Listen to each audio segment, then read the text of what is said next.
Dahil puso yung ubo, sipon, gagawa tayo ng ating parang antibiotic. Ito, raw honey, mahilag sa amin.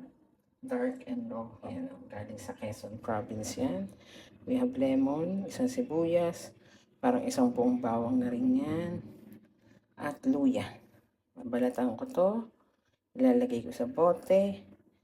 Lahat yan babalatan, pipit-pitin. Ito din, babalatan, pipit-pitin, hiwain din. Ganito rin ang gagawin natin sa sibuyas. Ito siguro mga kalahati lang. Lalagay natin sa isang lalagyanan. Tapos lalagyan natin ng honey. Gawin ko muna yung mga steps na yon.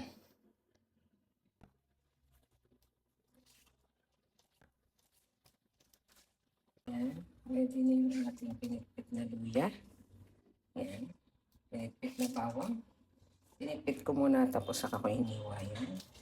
Yung lemon natin maliit lang kaya lahat ginamit ko na. And then ito yung sibuyas.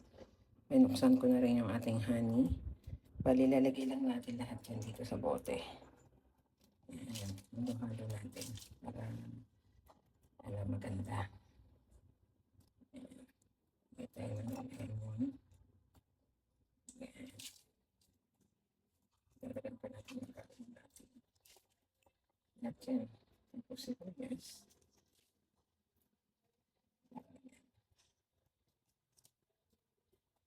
Luya pa ako. Lemon. Mga slices na yan. Saka yung lemon, pinagulong ko muna yan para mas makatas. Lagyan na natin lahat. Ganito kanipis yung unang yung luya, manipis. Tapos saka ako pinipit.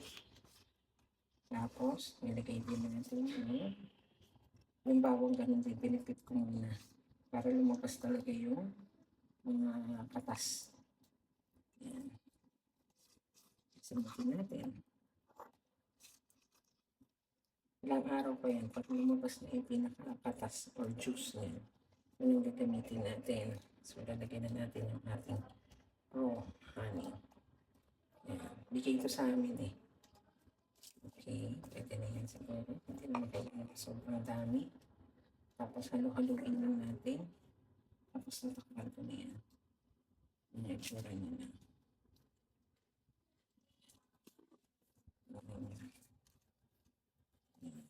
Luya, bawang, sibuyas, at lemon.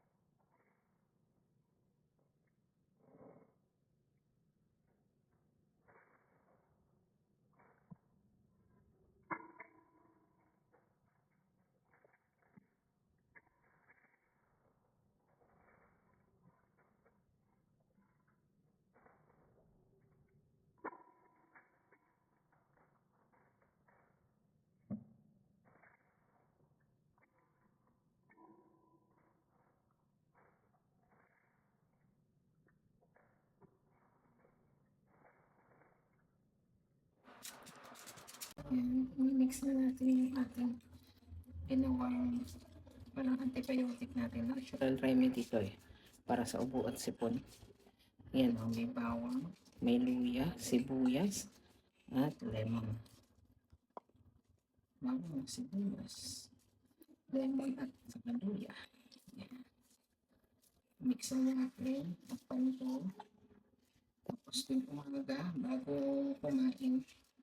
Isang kutsara daw ang ating green tea para matanggal na yung ating yung ubo ni mother. Ang nalalamunan, pwede rin gamot sa soft ito eh.